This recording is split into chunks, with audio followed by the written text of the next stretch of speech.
There are two types of salons in 2026, those that are growing with intention and those that are drifting without even realizing it.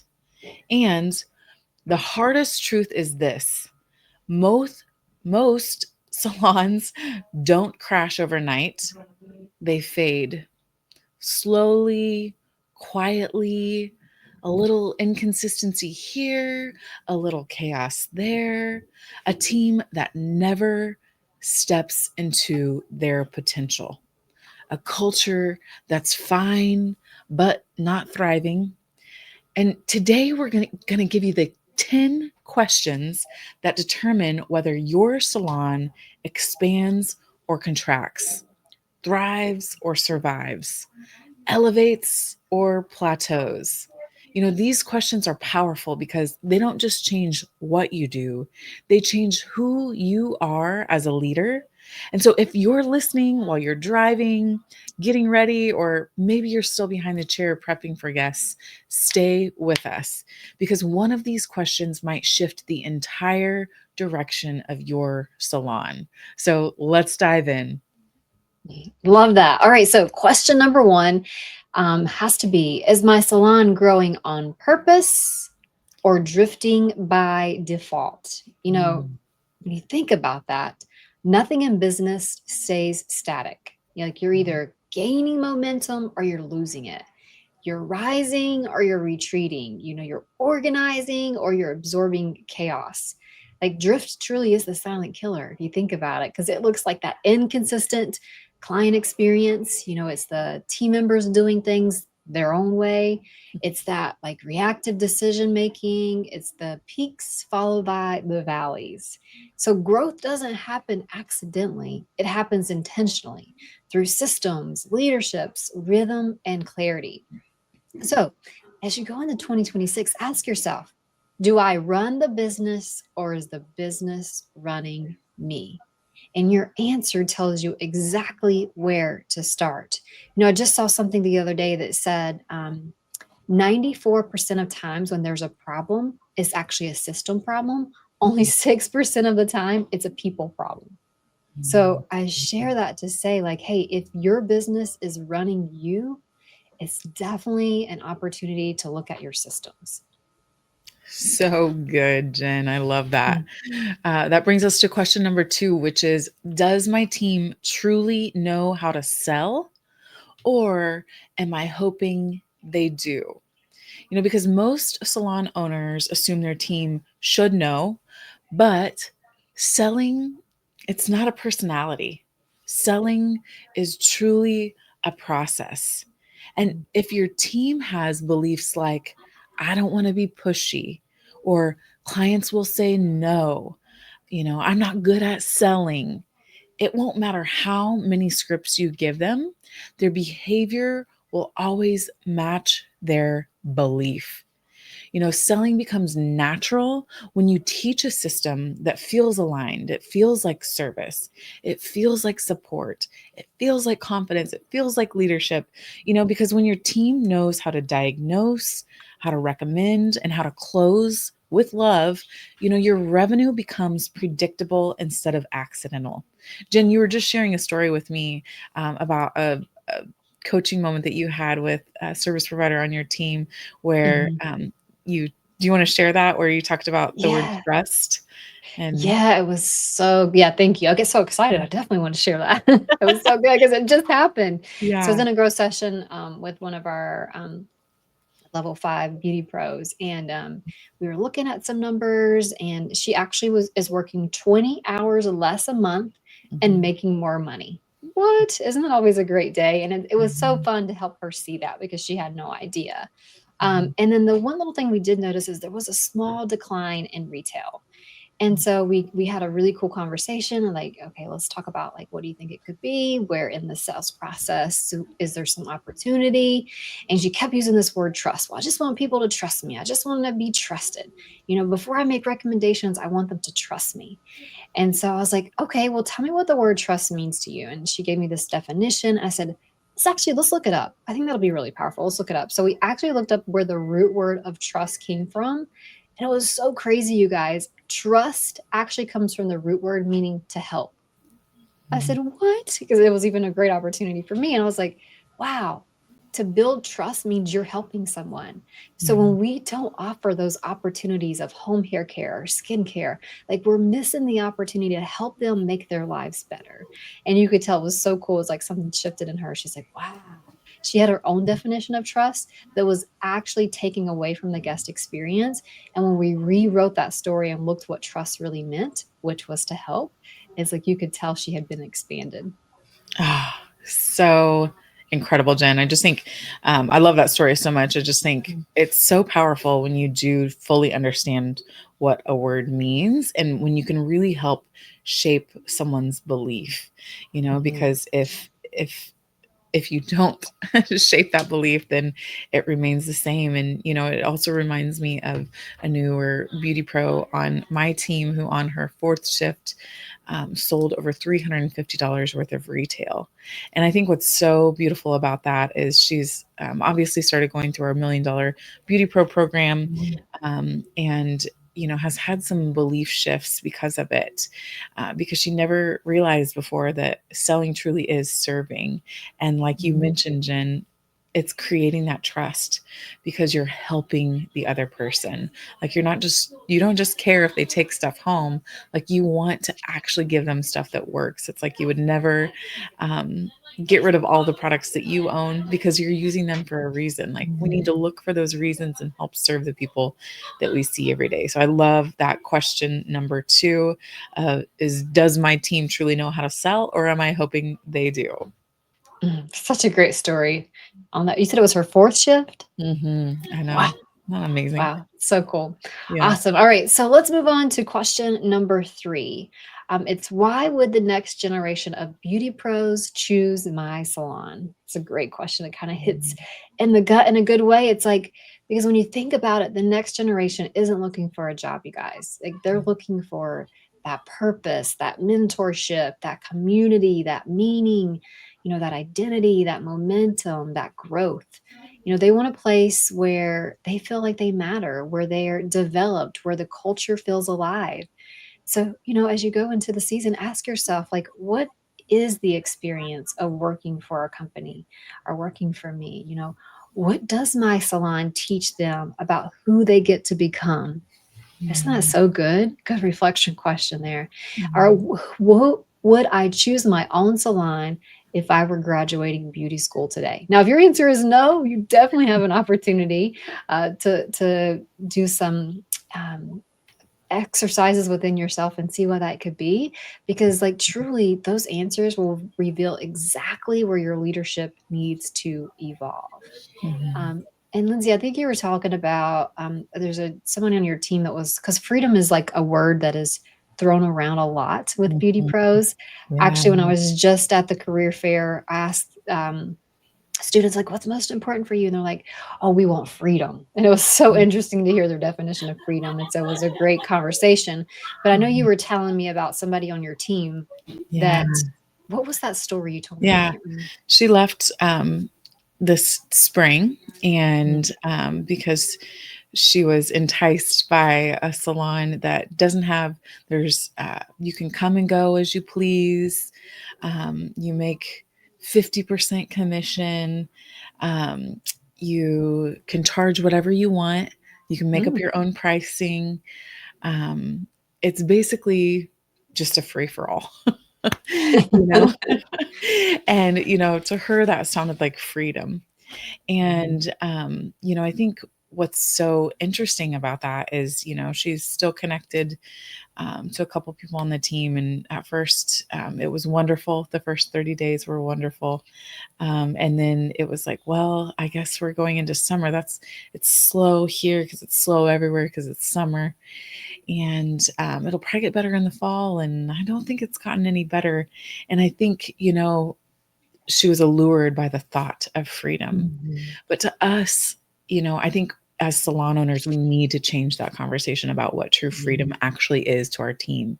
Because, like, when you work 28 to 32 hours a week and you earn a great, consistent Mhm. paycheck, and we have consistent, you know, several, 100 new guests coming into the salon, like they they don't even realize what they're sitting on and how that's true freedom, and how you're not answering all of your DMs and having to run to the store. And this wasn't even a booth rent situation. Like, that's even a darker place to be, although I think that there's still a lot of that going on.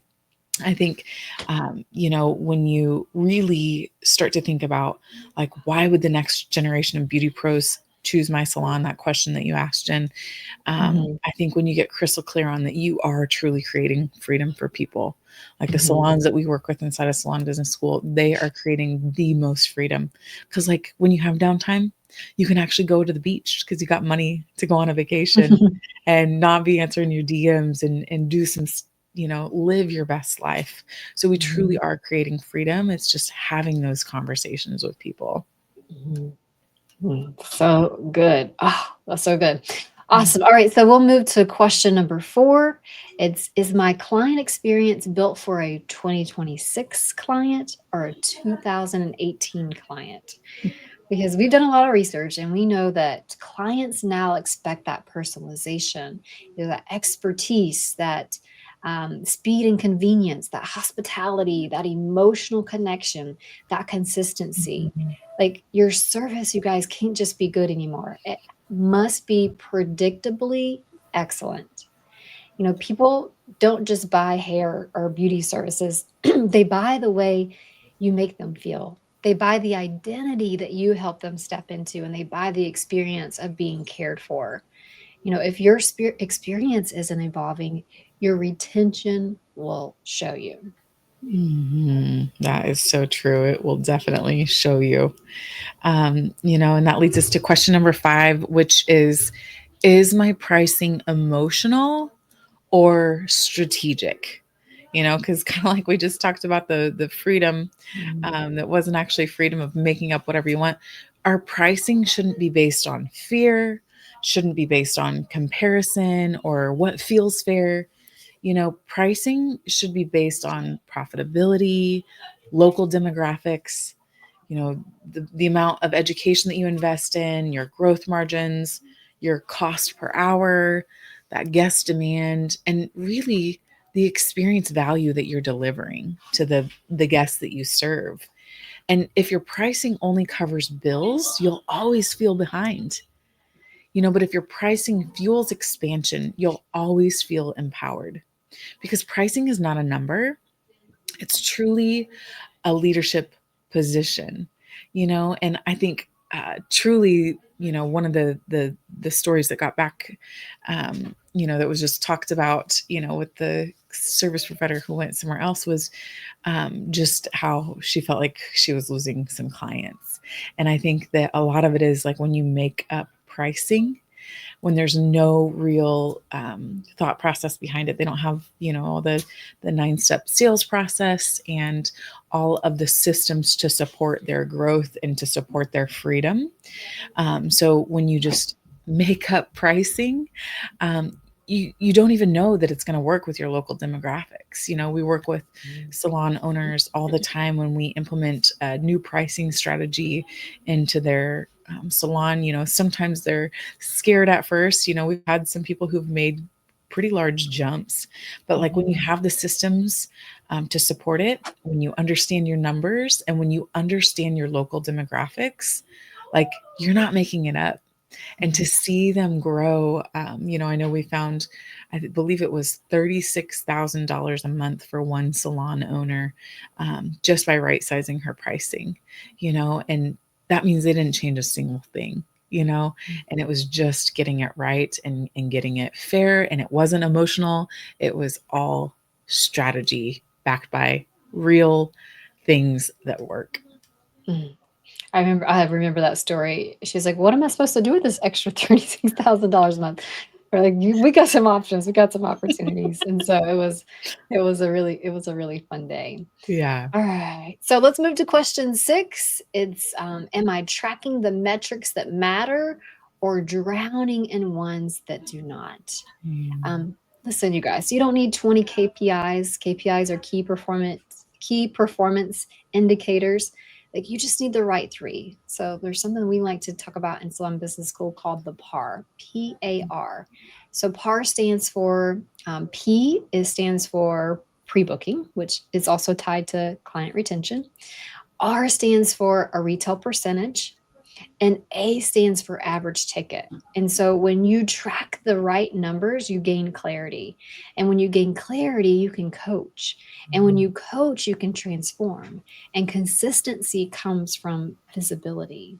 Um, we actually put these numbers in the background for our team. We enrolled them in a beautiful way, not from a place of you didn't do this or shame and blame. It's a place of empowerment. We are a community, right? So we can lean on each other. So if I see that Lindsay's retail to service is 40% last week, I'm going to go to Lindsay and say, hey, Lindsay, what did you do? Tell me all about it.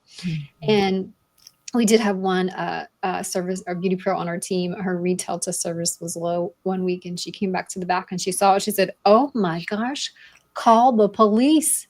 Cancel me. Cancel me. I'm done. She said, I cannot believe it. It's just so funny. It was so funny. And the next week, her retail to service was like the best it have ever been. So it's like we gave her that gift of awareness. She became aware of it. She took action to it, and it created a whole new game for her to play. And so it is a beautiful way if it's set up very tastefully, where you can track these metrics not only with yourself but with your team as well. Yeah. Because really we like to call those the guest trust factors. Like how much do they trust you? And, with understanding even more about the root word of trust is to help. Man, those numbers really mean you are helping people just have their best beauty life possible. So that leads us to question number 7, which is my culture attracting high performers or protecting low standards? Whew, this is a good one, you guys, because culture is not what you say. Culture is what you allow. Because high performers thrive in places with high standards, clear expectations, accountability, recognition, and alignment. But low performers, they thrive in places with inconsistency, unclear boundaries, drama that's tolerated, low ownership, misaligned expectations. So if your culture is the loudest thing in your business, it really is the loudest thing in your business without you ever even saying a word. And this is why, like, if you go into a salon that has no rules at all, like it's like come and go as you please, do whatever you want, um, all kinds of stuff happens. I think drama is kind of one of the main things, that happens in a place like that because, like here we deal direct and we know that we don't triangulate anything.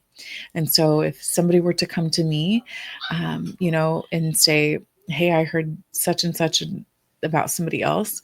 Great. Let's go get them and have a conversation with them because we don't want to triangulate anybody and strangle them. It really does create an environment where low performers are thriving.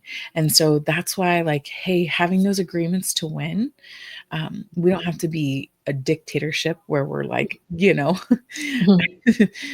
just doing crazy things, but like having some agreements to win as a team together, having some heartbeats and like, hey, this is who we want to be when we're here together. Like that gives you that peaceful place to really come in and create amazing experiences for the guests that you serve. That is so good. Love that. All right, so let's move on to question number 8, and that is, am I transforming beliefs or just teaching more information?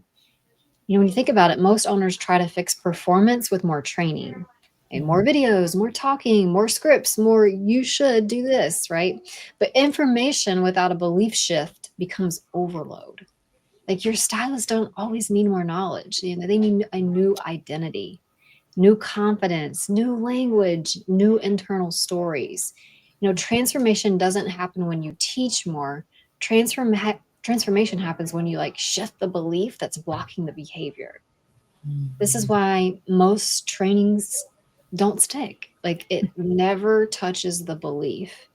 I'll never forget one time we were working with a salon owner, and they were like, "Well, Jen and Lindsay, like, you know Jeff Bezos?" We're like, "Yeah, we know Jeff Bezos. We don't know him, but we know who he is." He's like, "He doesn't teach his team to sell. He just tells them to do it, and they do it." We're like, "Oh, wow, okay," because that definitely would never be true. Like, when you really think about it, like you have to get to that belief that could be stopping them. Just like we mentioned the story earlier in that growth session, her belief was like, I don't want to sell until they trust me.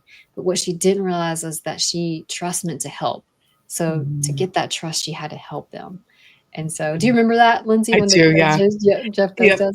I do, and, it really is the difference between power and force as a leader, and I don't even know, what type of a leader Jeff Bezos is. Obviously, we haven't done a lot of research on him, but the truth is, like, anybody who has made it big in any kind of a leadership position knows that they have to, um, really get down to somebody's belief about something and really help them understand it. Because, like, if you're just like, hey, go out and sell shampoo, it might work for a short time because they're so scared. They're like, oh gosh, I'm going to get fired if I don't, do this.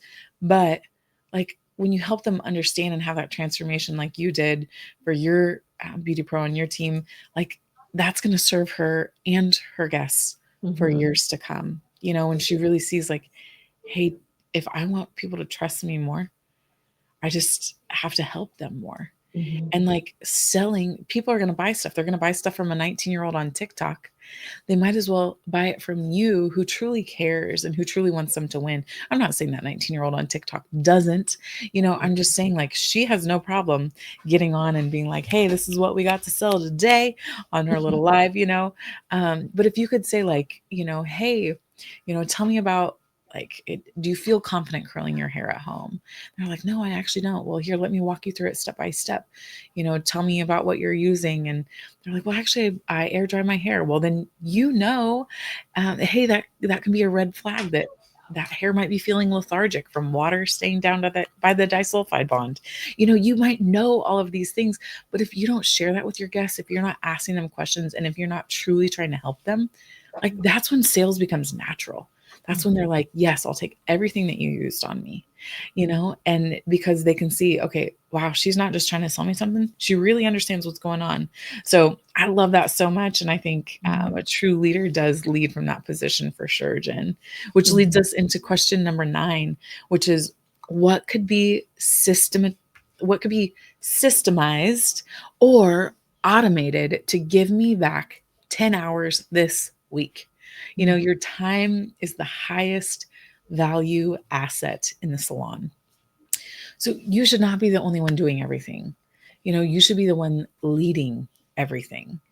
So look for areas to automate or systemize. Think about like your onboarding or scripts, checklists, follow up, guest communication, repetition. Like think about the heavy tasks, even scheduling or KPIs, because when systems carry the weight, you get to carry the vision. I remember a couple years ago working with a salon owner who didn't want to do online scheduling. They're like, it's just too much. There's too many things. There's too many, like if you are bogging that system down, like they're like, for me as a busy person, I will go to this one place to get a massage because I know I can book online, even though I would rather probably go to this other place, Isn't that amazing? So Mhm. so not only will it ease things off of your plate, but it also will help call in more people, give them more opportunities. So look for all of those things that you can just get automated and systemize. Love it. All right. Question number 10 is: am I making decisions like the CEO I want to become, or the stylist or service provider I used to be? This is the identity question. There is a future version of you running a thriving, profitable, peaceful, energized salon. And she thinks differently, you guys. Like she hires differently, she prices differently, she coaches differently, she markets differently, she leads differently, like she protects her time differently, and she invests differently. And so ask yourself every day, is this decision from the old me or the expanded me? Your identity is the thermostat of your results. And if you raise the identity, the results will follow. Mm, I love that. So good. Um, if these questions sparked something in you, that's because you're ready for your next level of growth. And so is your team. So we wrote Think and Get Rich as a beauty pro for moments just like this. It's the mindset manual that every salon team has been waiting for. It touches on identity, wealth, confidence, and leadership behind the chair or table. It's broken down into simple chapters your whole team can transform through. And here's the gift: you can get a free digital copy of the entire book so you can lead your own salon wide book study. You know, Imagine your whole team reading, one chapter a week and then coming together for, 10 to 15 minutes to talk about identity, beliefs, money, responsibility, and growth, and actually shifting the culture from the inside out. Whew, Mhm. such a good, amazing thing to think Mhm. about, and so we want to gift you a digital copy. So to get your free digital copy, just text the word digital, digital, to 469-283-5590. We'll drop that down in the show notes below, and we'll send it over straight to you. So share this episode with a salon owner who's ready to elevate. And remember, the questions you ask determine the future you build. We'll see you on the next episode.